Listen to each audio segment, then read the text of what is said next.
Fala devs, como vocês estão? Aqui quem fala é o Bruno Garcia, criador da BuildRun, e hoje a gente começa uma nova série aqui no canal, onde a gente vai criar juntos um back-end de um agregador de investimentos. Então, durante toda essa jornada aqui de aprendizado, a gente vai aprender como que a gente consegue entender ali um modelo lógico, por exemplo, e transpor isso aqui para a entidade ali dentro do nosso projeto Spring Boot. A gente vai criar APIs REST em cima dessas entidades, a gente vai aprender como que a gente faz testes unitários, a gente vai descomplicar aqui as annotations como one-to-many, many-to-many e one-to-one, e para fechar com chave de ouro, a gente vai consumir ali os preços das ações da Bolsa de Valores aqui na prática. Então o nosso projeto ele vai ficar super completo. Esse projeto aqui você vai conseguir colocar no seu portfólio porque a gente vai passar por bastante coisa aqui. Então, para não perder tempo, já deixa o seu like, se inscreve aqui no canal e segue a gente lá no Instagram para não perder os próximos vídeos.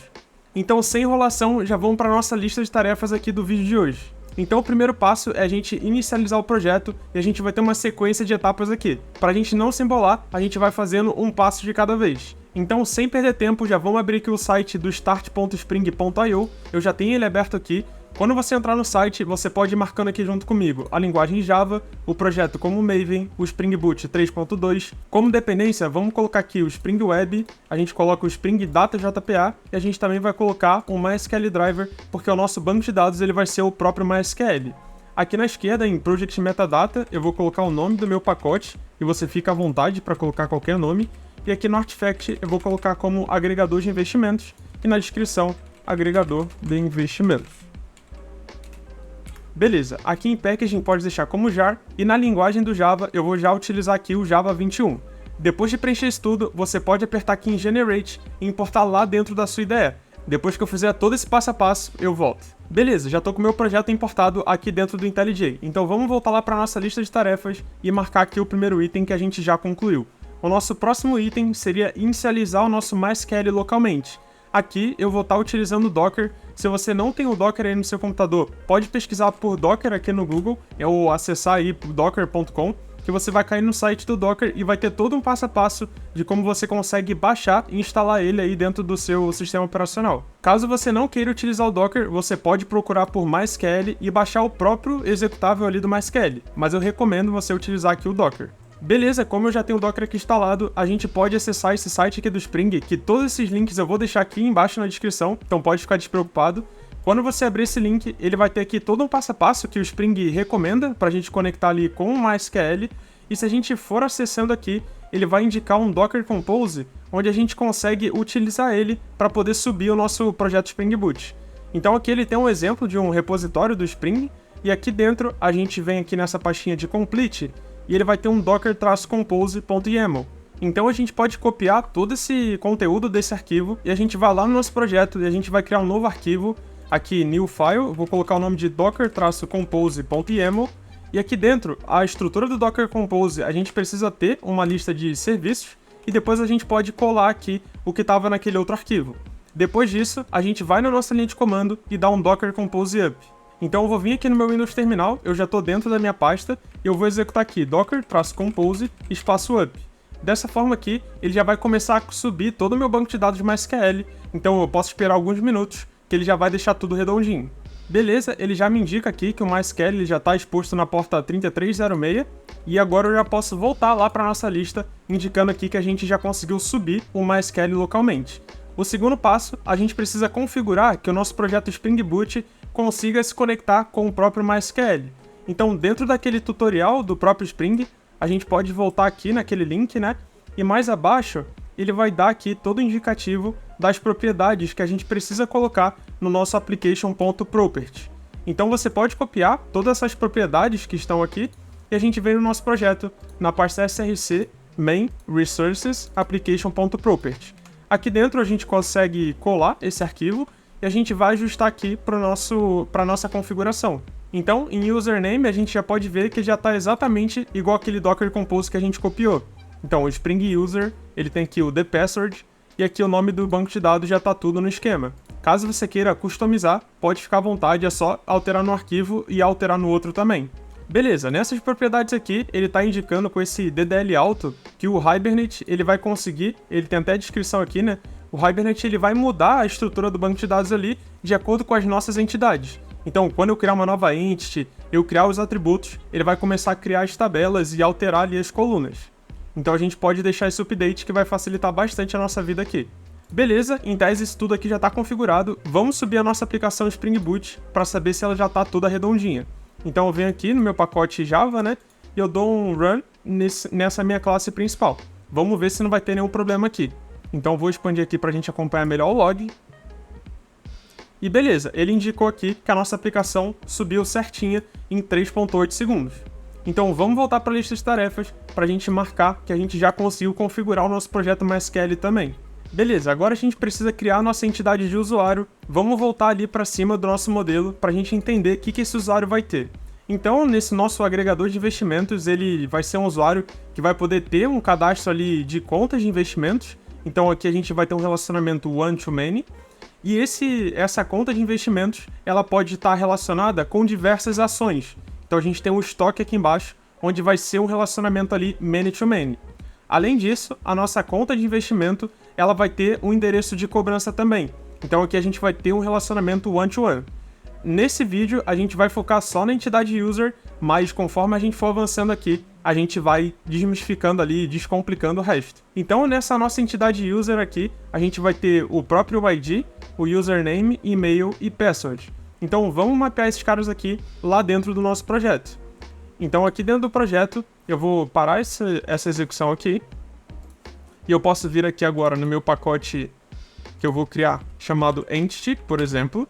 E eu vou criar uma nova Entity chamada User. Aqui dentro eu vou utilizar uma annotation para poder indicar para o Spring criar e utilizar essa classe aqui como uma referência para uma tabela ali no banco de dados. Aqui a gente vai estar utilizando o ORM, o Hibernate. Então ele faz todo esse mapeamento dos objetos para as tabelas no banco de dados. Então aqui dentro da minha classe eu vou colocar a annotation entity para poder indicar que ela vai ser uma entidade ali para a gente fazer esse deparo para o banco de dados. E aqui embaixo eu posso botar a annotation table para poder indicar qual vai ser o nome da minha tabela. Então vai ser tb users. Aqui eu vou botar como name. Então beleza, aqui eu já estou indicando que eu vou criar uma tabela do tipo users. E se a gente voltar lá os atributos, ele vai ter o user ID. Então eu posso definir aqui, por exemplo, como um tipo UID, que não tem nenhum problema. Então user ID. A gente utiliza aqui uma annotation @id para poder indicar que esse atributo da nossa classe ele vai ser um identificador ali no banco de dados. Então ele vai utilizar esse campo aqui como uma primary key da minha tabela. Depois disso, eu quero que esse identificador ele seja gerado de forma automática. Então a gente pode utilizar a annotation aqui, generated value.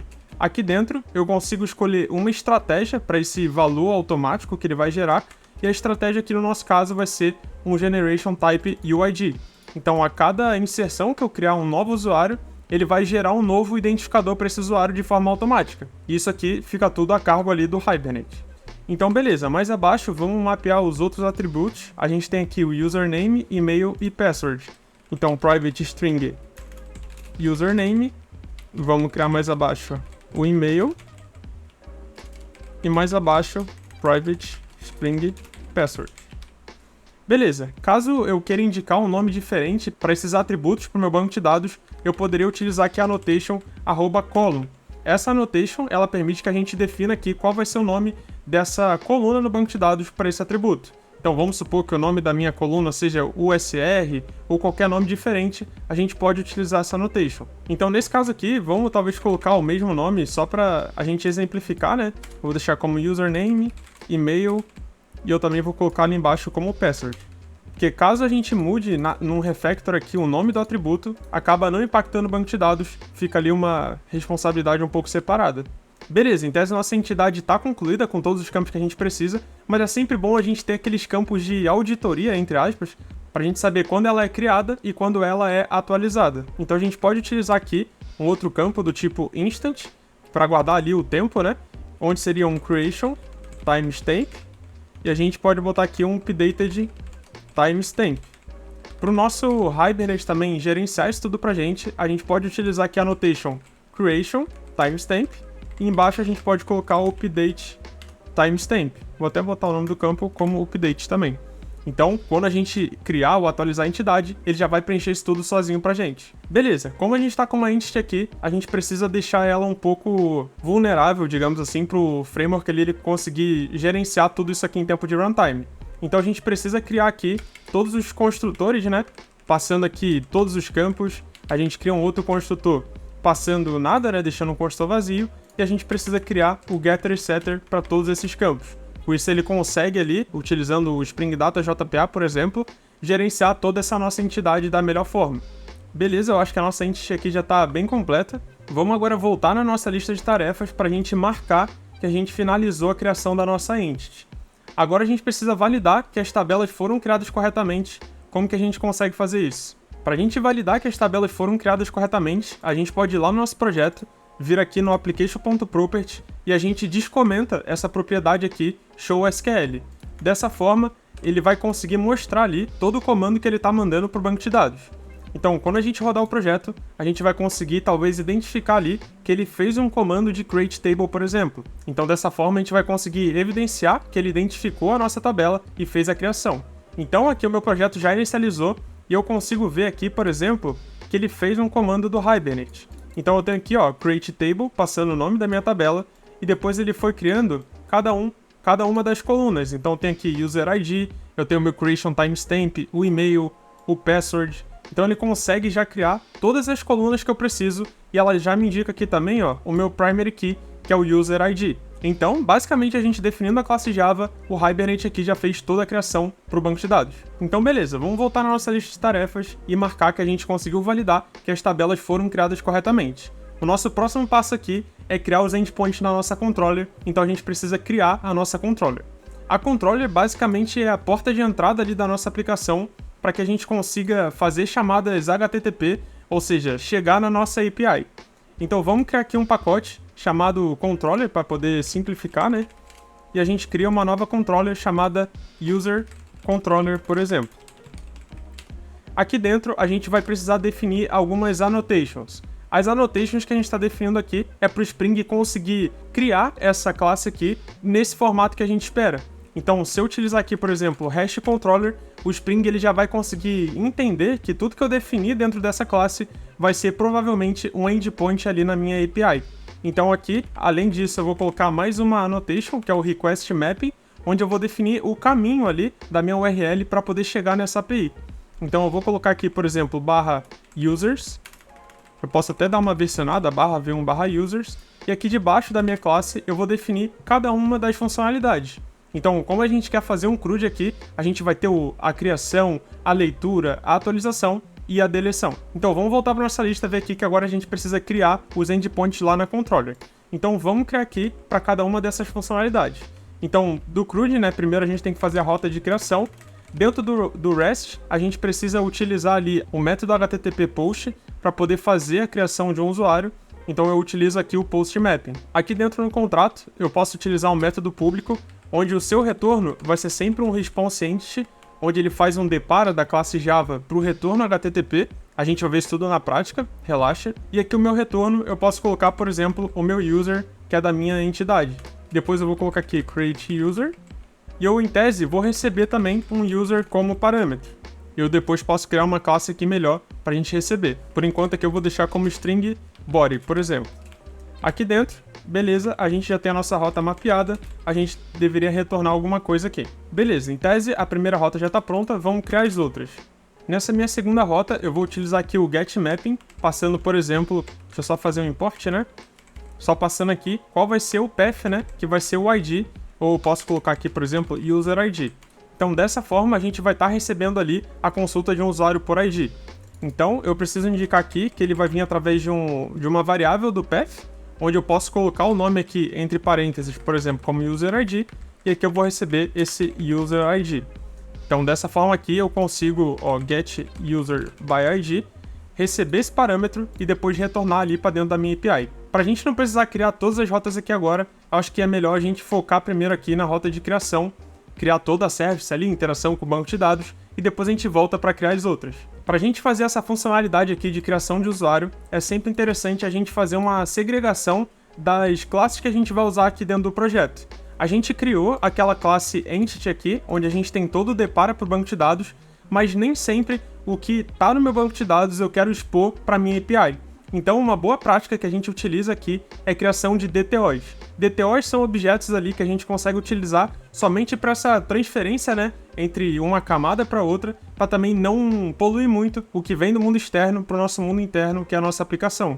Então, no nosso caso, o ideal é que a gente criasse uma nova classe aqui, por exemplo, eu vou criar um record, né, que facilita, que é o novo tipo ali do Java.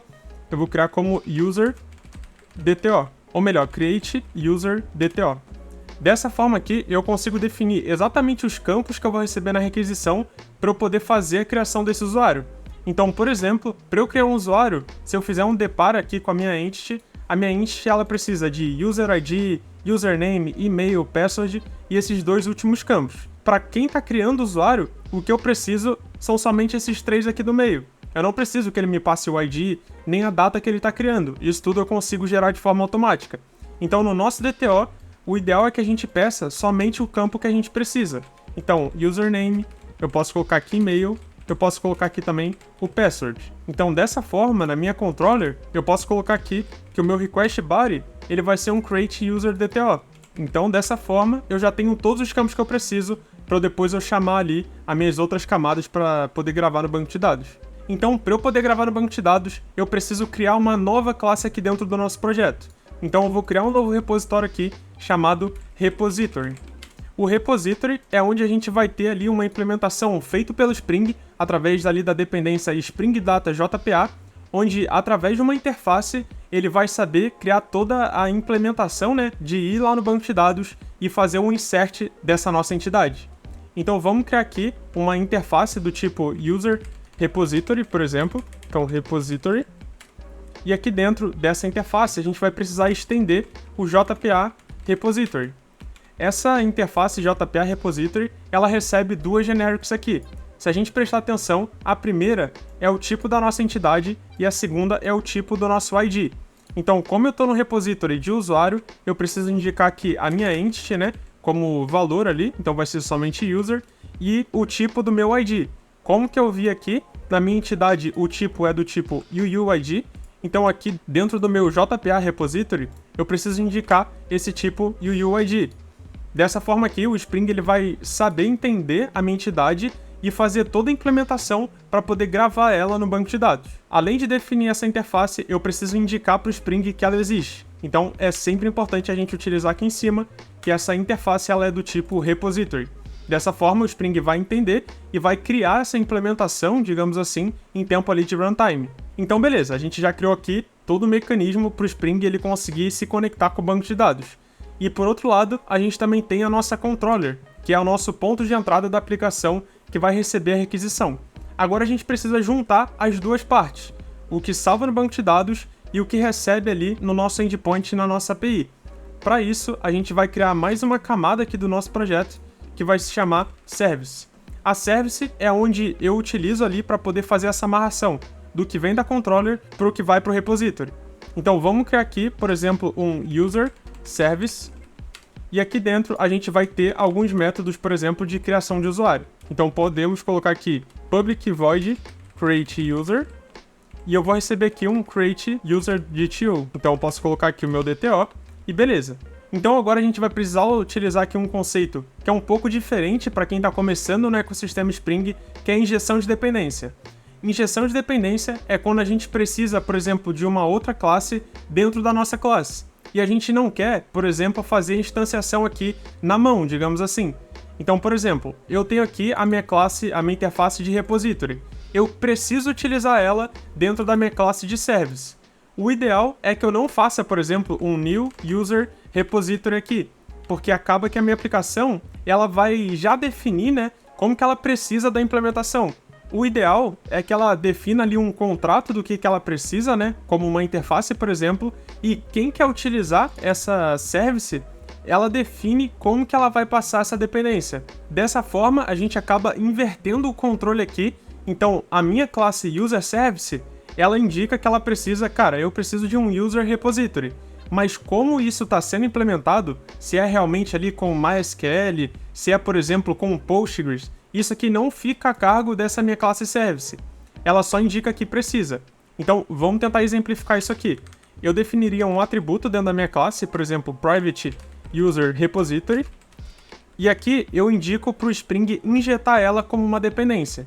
Para isso, eu preciso criar um construtor dentro dessa classe, então estou utilizando aqui alt insert, e eu indico aqui constructor, e eu seleciono o meu campo e eu aperto OK.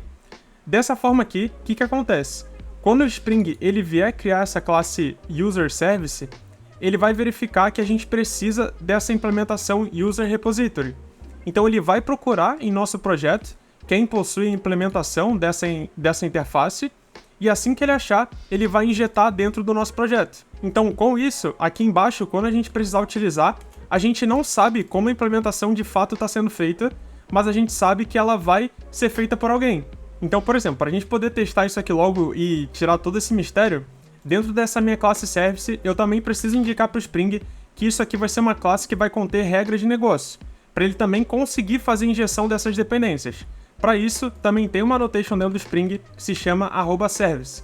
Essa annotation vai indicar ali para o Spring que essa classe aqui, ela é mais um componente ali do ecossistema da minha aplicação, e com isso ele vai conseguir fazer a injeção da minha dependência aqui, o user repository, por exemplo. Então, nesse caso aqui, ele já está totalmente configurado. O que eu preciso fazer é ir lá na minha controller e fazer essa amarração. Então, vamos aqui na controller, só para fazer aquele recap, né? A controller é a porta de entrada do nosso projeto, onde ela vai precisar chamar a nossa service, e a nossa service ela vai chamar o nosso banco de dados.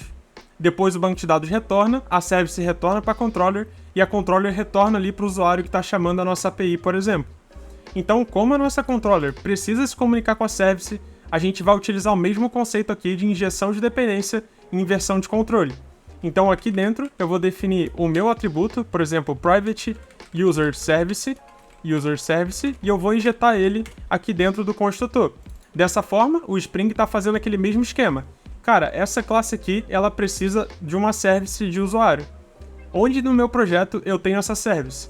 Beleza, ele vai achar aqui dentro do meu pacote, ele vai fazer instanciação, ele vai criar essa service, vai injetar aqui na minha controller, e eu consigo utilizar a minha controller com essa classe. Caso no futuro eu venha mudar essa minha implementação, essa classe aqui, userController, não está amarrado diretamente com essa implementação. Seria só mudar a injeção aqui, se fosse uma interface, por exemplo, e tudo iria funcionar numa boa. Então, para a gente poder fazer as amarrações aqui, dentro do meu método createUser, eu preciso chamar o método createUser passando meu createUser DTO. Dessa forma aqui, ele vai fazer a criação e a gente vai continuar essa implementação. Então aqui dentro, a gente vai precisar chamar um método do nosso repository para poder criar esse usuário no banco de dados. Dentro do repository, se a gente utilizar aqui, ó, userRepository ponto, a gente vê que ele tem diversos métodos para ajudar a nossa vida. Então ele tem o delete, delete all, exist, find all, cara, ele tem muito método aqui, e cada método que ele tem aqui, ele vai fazer um depara para os comandos ali para o banco de dados. Então, por exemplo, se eu tenho um find by ID, ele já vai gerar ali um select com where. Se eu tenho um save, ele vai gerar um insert e por aí vai. Então, no meu caso, como eu quero criar, eu vou utilizar esse save passando o meu createUser.dto. Não posso. Eu preciso fazer o depara ali para aquela minha entidade de banco de dados. Então, nesse nosso caso, a gente vai precisar fazer a conversão desse DTO. Então, a gente vai precisar, ó, de DTO converter para entity, para depois eu poder gravar a entity aqui embaixo. Então, agora eu vou precisar converter o DTO para entity. Para isso, então, eu vou precisar criar um novo user aqui. Eu preciso repassar todos aqueles meus campos do createUser.dto para minha classe. Então, o primeiro, que seria o ID, né? Se a gente for ali na lista, o primeiro user ID, eu passo nulo. Ou eu poderia já gerar aqui, por exemplo, um uid.random, para ele gerar um novo UID. Depois ele vai precisar do nome, do username desse cara. Então, vou colocar aqui username, como ele está usando ali o record. Depois ele vai precisar do e-mail e, por fim, ele vai precisar também da senha. Então vamos quebrar isso aqui para poder ficar melhor nessa leitura, né? Então a gente tem aqui username, e-mail, password e, por fim, ele vai ter a data de criação e a data de atualização. Então a data de criação eu já posso definir aqui, por exemplo, e a data de atualização eu deixo nula. Então dessa forma eu já estou criando aqui a minha entidade, eu posso falar que eu fiz uma conversão da minha classe DTO para a minha entity. Então, dessa forma aqui, eu posso utilizar essa entity para poder gravar ali dentro do banco de dados. Beleza, depois que ele gravou aqui, eu posso voltar na minha controller e a gente vê que ele está esperando um user aqui de volta. Então vamos mudar esse nosso contrato para poder retornar esse user, né? Então eu vou definir aqui um retorno como user, ou melhor, vamos definir só o ID, né, como retorno, por segurança, para a gente não trafegar todo objeto. Então depois do save, ele vai retornar aqui o user saved, por exemplo. E aqui a gente pode retornar o user saved.getUserID. Dessa forma ele vai retornar somente o nosso identificador. Lá na controller, a gente pode utilizar aqui um response entity. E a gente pode utilizar aqui o created, passando o RI de qual vai ser a localização do nosso projeto. Então, eu posso dar aqui um create, passando aqui v1/users, e depois eu posso concatenar, por exemplo, aqui o meu user ID. Então, o user ID, eu posso pegar esse cara aqui e eu coloco aqui dentro do meu path. Por fim, eu posso dar um ponto build aqui que ele vai montar essa minha requisição. Então aqui ele já vai indicar que eu criei meu usuário e ele já me indica ali no header de retorno o identificador desse usuário que acabou de ser criado. Então beleza, a gente já viu bastante coisa aqui, vamos rodar esse projeto e testar para saber se está tudo funcionando redondinho. Então bora lá, bora dar um run aqui no nosso projeto e para testar isso aqui eu vou estar utilizando o Insomnia. Então beleza, meu projeto inicializou aqui, vamos abrir o Insomnia, eu já estou com ele aberto aqui, eu tenho minha pastinha de agregador de investimentos e eu vou criar um novo request chamado aqui de post e a rota vai ser http, eu passo aqui // né, localhost 8080/v1/users e no meu payload, aqui em body, eu consigo definir um JSON que vai ser exatamente aqueles campos que eu defini. Então vai ser o username, aqui eu coloco do tipo string, né? Eu preciso colocar também o e-mail e por fim eu preciso colocar aqui o meu password. Beleza, aqui username eu posso colocar, por exemplo, Bruno, o e-mail eu posso botar bruno@gmail.com e a senha eu posso colocar 123, por exemplo, só para dar uma exemplificada aqui. Quando eu mandar a requisição, ele já me retorna aqui, por exemplo, que deu created. Se eu ver aqui em headers, eu vejo que o location ele me deu preenchido também, qual é o meu identificador ali que ele gerou. E se eu for lá no meu projeto, eu consigo ver que ele gerou um log aqui, ó, de insert dentro da minha tabela de usuários. Então ele fez todo o meu processo ali de conversão do nosso DTO para a classe Entity e depois ele já fez a inserção no banco de dados. Então esse aqui é o nosso primeiro passo, é lógico que dá para melhorar bastante esse projeto, por exemplo, a senha a gente está gravando aberta aqui, depois a gente poderia criptografar e guardar ela no banco criptografada, que é a melhor prática, mas isso a gente vai evoluindo aos poucos. Então antes da gente continuar aqui, só venho te lembrar de você deixar um like aqui no vídeo e se inscrever no canal, pra gente continuar trazendo mais conteúdos como esse aqui. Então beleza, essa nossa primeira rota, essa nossa funcionalidade, a primeira tá concluída. Então vamos aqui na nossa lista pra gente marcar que a gente criou o endpoint ali na controller e a gente já fechou a funcionalidade de criação de usuário. Agora a gente precisa criar as últimas 4 funcionalidades. Então vamos para a próxima aqui, que é consultar um usuário pelo ID. Vamos lá na nossa controller e a gente vai ver aqui que a gente vai fazer o mesmo procedimento. Na nossa controller, a gente recebeu aqui o user ID como um parâmetro, né, dentro da nossa rota, e a gente precisa chamar a nossa service. Então vamos lá dentro da nossa service e a gente vai criar um novo método aqui embaixo, também como public, onde ele vai retornar dessa vez o próprio usuário aqui. Então posso colocar getUserById e aqui eu vou colocar como string, né, userID, para a gente poder fazer todo esse retorno. Então eu preciso utilizar o meu user repository e eu faço aqui, ó, um find by ID, que ele já me dá esse método pronto. Eu não preciso construir, já está pronto ali pelo Spring Data JPA. Então eu só passo aqui o user ID, ele vai reclamar porque é do tipo diferente, né? Então eu preciso converter isso aqui para UID. Então UID from string, então eu estou recebendo string, convertendo para UID, aí agora já está no formato certinho. Isso aqui, ele vai me retornar um user, onde esse find by ID, se eu segurar Ctrl e apertar, ele vai me retornar um optional, porque esse usuário ele pode ou não existir ali no banco de dados. Então, nesse nosso caso, a gente tem que fazer essa verificação. Então, o melhor cenário aqui talvez seja para a nossa service também retornar um optional para a nossa controller, e lá a gente faz a verificação, por exemplo, se a gente retorna um 404 ou se a gente retorna um OK, caso ele exista. Então, vamos deixar aqui como optional, eu já posso dar um return aqui na minha service. Então bora pular lá para controller e aqui agora a gente vai fazer essa verificação. Então user service find get user by ID, né, melhor dizendo, passando o user ID, ele vai me retornar aqui o user. Então eu posso fazer agora uma condicional. Se o usuário ele existe, né, is present, eu posso retornar aqui um response entity.ok, passando ali essa minha entidade, então user.get. Então poderia fazer exatamente isso aqui para o meu retorno. Caso ele não exista, eu posso fazer aqui um return response entity.notfound, que ele já vai me retornar aqui que esse usuário não existe e ele vai me dar um not found ou 404 ali na API. Então, vamos até pegar a recomendação aqui do IntelliJ, ele está falando para a gente trocar esse optional presence para um estilo funcional ali, né? Se a gente utilizar isso aqui, o código ele fica um pouquinho mais enxuto, mas ele pode ficar também um pouco mais complexo. Então, eu vou dar um Ctrl Z aqui, assim ele fica mais fácil para a gente entender do que está acontecendo. Então, beleza, isso aqui em tese já está pronto, eu posso dar um rerun aqui no nosso projeto, para ele poder dar uma reiniciada e a gente já testar essa nova funcionalidade também. Então bora esperar esse log aqui começar e a gente já vai lá para o nosso Insomnia para poder cadastrar a nova rota. Só vamos dar o nome desse endpoint aqui, né, para criar o usuário. E agora eu vou dar um duplicate e a gente coloca aqui buscar usuário pelo ID. Então nessa aqui de buscar usuário pelo ID, eu vou fazer um get, passando aqui como path o identificador. Então eu tirei aqui todo o meu body e para eu fazer a requisição, eu poderia pegar aquele identificador da última chamada, que era esse ID aqui, e eu faço nesse meu get. Quando eu fizer, ele já me traz aqui, por exemplo, todo o meu usuário. Então ele trouxe o user ID, username, e-mail, password e os outros campos ali também. Beleza, mais uma rota aqui concluída. Vamos agora lá para nossa lista de tarefas para marcar que a gente já finalizou mais essa rota também. Agora, uma próxima funcionalidade que a gente tem aqui é de listagem de usuário. A listagem, vamos voltar aqui no nosso projeto, eu paro essa execução e a gente vai criar um outro endpoint aqui.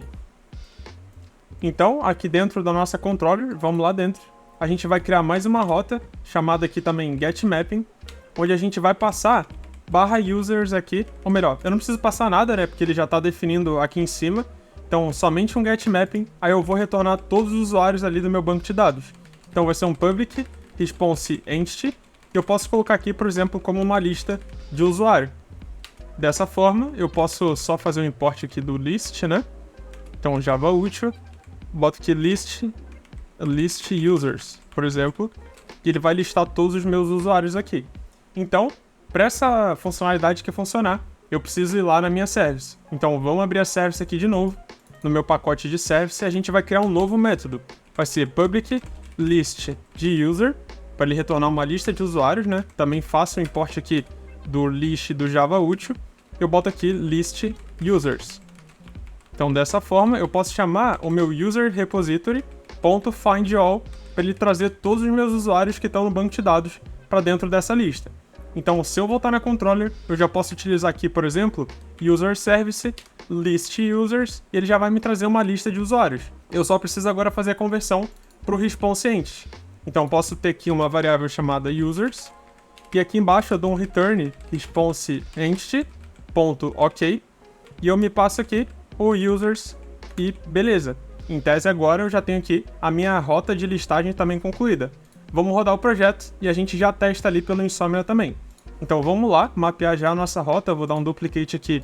Então vai ser listar usuários, dou um create, e aqui eu posso tirar todo esse trecho e fica só users aqui. Se eu fizer um get, ele vai me trazer uma listagem com todos os meus usuários.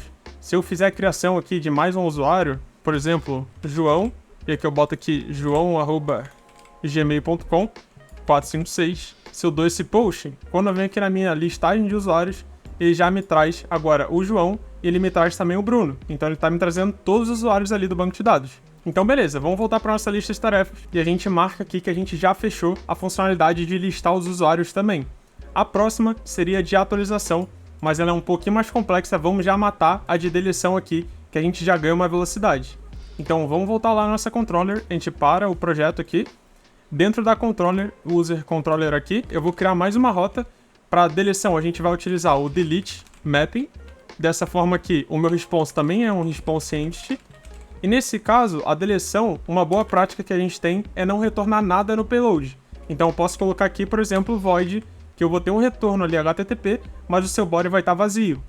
Então beleza, eu posso colocar aqui delete by ID, e aqui eu posso começar toda a minha execução. Quando eu quero fazer uma deleção, obviamente eu quero deletar um usuário ali em específico. Então a gente precisa pegar essa lógica parecida da recuperação de um usuário pelo ID.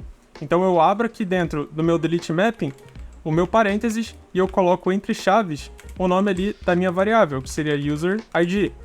Dentro aqui do meu método, eu vou fazer o mesmo esquema. Então, path variable, indicando aqui user ID, passando um string user ID. Dessa forma, minha implementação já estaria toda preparada. Então, vamos para service para poder fazer também o nosso método aqui de deleção. Então, public void delete by ID, e eu posso receber aqui um string user ID. Dessa forma, a gente pode fazer aqui uma verificação. Se esse usuário existe, eu faço a deleção. Se não existe, eu posso ignorar e também indico que eu deletei. A gente pode criar aqui user exist. Então eu faço aqui a chamada para o meu user repository. Então exist by ID. Eu posso fazer aqui um UID from string, passando o meu user ID. Eu posso até jogar esse trecho um pouquinho mais acima aqui no meu código, que eu acho que fica melhor. Então ID. Então eu faço essa verificação. Ele verifica se existe. Se ele existe, se o usuário existe, eu posso aqui dentro do meu if chamar a deleção. Então, user repository delete by ID, e eu passo o meu ID. Dessa forma, eu já sei que eu consigo fazer a deleção desse usuário. Então, aqui na minha controller, eu posso chamar então meu user service.delete by ID, passando meu user ID, que eu sei que ele vai deletar. Depois disso, eu preciso retornar. Então, eu retorno aqui um response entity. Como eu não vou retornar nada no meu payload ali de resposta, que é uma boa prática, eu posso colocar aqui no content. Dessa forma eu dou um ponto .build e já está tudo preparado também para essa minha rota de delete. Vamos testar isso, vamos rodar o projeto e a gente já vai abrindo lá também pelo Insomnia. Então, enquanto o projeto roda aqui, vamos criar mais uma aba aqui dentro do nosso Insomnia de deletar o usuário por ID. A gente dá um create aqui e a gente muda que agora vai ser o método delete. Dessa forma é v1/users/ e eu passo qual é o identificador que eu quero deletar. Então, como a gente viu, na rota de listagem, ele estava me trazendo aqui 2 usuários. Eu posso pegar esse de João aqui, o user ID, vou até chamar de novo para ver que ainda existe lá. E aqui na deleção, eu posso colar esse identificador e eu faço essa requisição. A minha aplicação vai fazer a verificação e ela já me retorna aqui, por exemplo, no content, que ela conseguiu fazer a deleção. Se eu vier na rota de listagem e eu faço uma outra requisição, o João já para de retornar lá. A gente poderia, por exemplo, criar o João novamente e chamar a rota de listagem, e a gente poderia deletar se fosse o caso. Nossa aplicação já está redondinha. Então vamos lá para a lista de tarefas para a gente indicar que a gente finalizou a funcionalidade de deleção. Agora a última seria de atualização. Como que a gente consegue fazer isso? O ideal é que na nossa controller aqui a gente crie um novo endpoint e a gente faça uma lógica um pouco diferente, mas a gente vai ver aqui que não é complicada. Então vamos aqui, antes do delete, a gente criar uma outra rota de put mapping e a gente cria aqui a funcionalidade. Então public response entity, e eu indico aqui qual vai ser o meu retorno, pode ser void também para atualização, não tem problema. Update user by ID, e eu preciso receber o usuário que eu estou querendo atualizar e também preciso receber o que ele quer atualizar em específico. Dentro da minha classe aqui de usuário, dentro da minha entity, tem campos que o usuário ele não pode atualizar. Por exemplo, ele não pode mudar o e-mail e ele também não pode mudar o seu ID, nem aqui a data de criação e atualização. Em tese, ele só pode mudar o username e password. Então, na nossa controller, a gente vai ter que fazer uma lógica parecida que a gente fez aqui com a criação. Então, na criação, a gente criou um DTO para aquela funcionalidade. Para atualização, a gente também pode fazer isso. Então, aqui na esquerda, eu vou criar uma nova record. Então, Java Class do tipo record, update user DTO. Eu vou receber como parâmetro somente os campos que podem atualizar. Então, string username e string password. Dessa forma, quando eu vier aqui na minha classe, a gente vai ter que fazer aquela lógica um pouco diferente. Então, primeiramente, eu preciso receber o ID como parâmetro. Então, user ID. E eu indico igualzinho aqui embaixo. Path variable, entre parênteses o nome, né? User ID. E eu boto aqui string user ID. Um outro parâmetro que a gente vai precisar é o corpo da requisição, onde vai ter ali os campos da atualização desse endpoint. Então, request body, eu indico aqui, e o tipo vai ser update user DTO. Então, eu vou ter esse cara aqui. Beleza, aqui dentro, agora eu já posso chamar a minha service para ela poder fazer essa lógica de atualização. Então vamos lá na nossa service e vamos criar mais um método chamado de updateUser. Então updateUser by ID. Aqui eu vou receber como parâmetro user_id e também o updateUser_dto. Beleza, aqui dentro eu vou chamar o meu user repository para eu poder fazer aquela lógica de atualizar no banco de dados. Mas como a gente viu, até na rota aqui de criação, a gente precisa fazer a conversão de DTO para nossa entidade. Mas nesse caso, como a gente está falando de uma entidade que já existe no nosso banco de dados, a gente precisa fazer essa verificação. Então, por exemplo, se eu faço aqui user repository exist by ID e eu passo meu user ID, vou precisar fazer aquela conversão, né? Eu vou até copiar daqui de baixo. Então eu preciso fazer a verificação se o usuário existe. Então a gente pode criar aqui uma lógica parecida, né? User exist. Vou até remover lá de baixo, vou até voltar aqui. Beleza, então eu verifico se esse usuário existe. Se ele existe, eu faço a minha lógica de atualização aqui embaixo. Se ele não existe, eu poderia jogar um erro aqui embaixo, mas para a gente facilitar por enquanto eu não vou colocar. Aqui dentro da minha lógica de atualização, o que eu preciso fazer? Eu precisaria pegar o usuário que está no banco de dados e fazer a atualização somente dos campos que vieram na requisição. Então, até para a gente melhorar a nossa performance, ao invés de eu utilizar aqui o exist by ID, eu já posso utilizar, por exemplo, o find by ID. Dessa forma, ele me retorna um optional aqui, que eu posso fazer um isPresent, que a gente verifica. Aqui dentro, eu só vou entrar se o usuário realmente existe. Se ele existe, eu posso botar até um user aqui, através desse userExist.get. Vou até mudar o nome dessa variável, que não ficou muito bom. Talvez um userEntity fique melhor. Então, userEntity.get, eu vou ter aqui o user. E aqui dentro eu preciso fazer a minha lógica de atualização. Então, eu poderia fazer, por exemplo, se updateUser_dto, o username, ele está preenchido, então está diferente de nulo, por exemplo, a gente faz aqui um user.setUsername e eu passo o meu updateUser username. E eu faço a mesma coisa aqui para o meu outro campo. Então eu vou criar aqui para agora a senha, né? Então password, se não está nulo, eu indico aqui para atualizar também a password. Depois de atualizar esses dois campos, eu posso voltar para o meu user repository e eu faço aqui um save passando a minha entidade user. Dessa forma, o próprio Hibernate ali, o próprio Spring Data JPA, ele identifica que essa entidade já existe no banco de dados e ele muda a operação.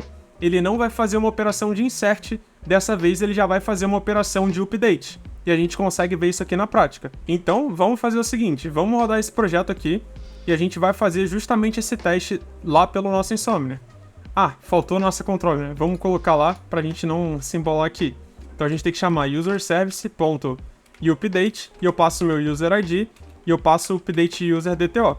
Como retorno, a gente pode fazer igual o delete mapping aqui, indicando que o body vai ser vazio. Então, noContent.build e agora já está redondo. Vamos rodar, ver se a gente não esqueceu nada. Beleza, acho que foi. Vamos lá para o nosso Insomnia e a gente mapeia a nossa próxima rota. Então, vou pegar a mesma aqui de criação, eu dou um duplicate, eu coloco aqui, atualizar usuário. Dessa forma aqui, eu posso mudar o post para put, e agora eu vou precisar passar o ID do usuário que eu quero atualizar. Então ele já preencheu aqui com o ID, que eu não sei se é esse mesmo. Vamos dar uma conferida na rota de listagem, né?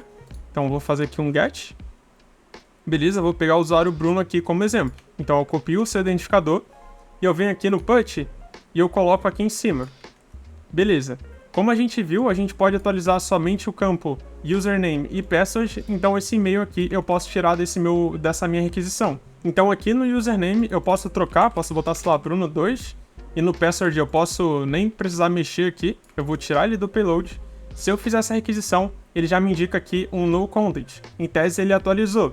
Se eu fizer aqui uma busca por ID, então eu vou copiar esse identificador e eu venho nessa rota aqui, e eu faço um get. Ele já me indica aqui, ó, que o username ele atualizou para Bruno2 e a senha ainda tá 123. Eu posso vir aqui agora no put e mudar essa minha requisição para, por exemplo, eu volto com o password para 456 e eu não mudo mais o username. Então, se eu mando essa requisição, ele me indica que atualizou. Quando eu faço um get aqui, na rota de get by ID, o que era 123 agora é 456. Então a nossa atualização ela já está flexível ali, se eu passo um campo e não passo o outro, ele acaba não deixando em branco, ele acaba só atualizando aquilo que a gente precisa. Então beleza, vamos voltar para nossa lista de tarefas e a gente marca aqui que a gente finalizou a funcionalidade de atualizar o usuário.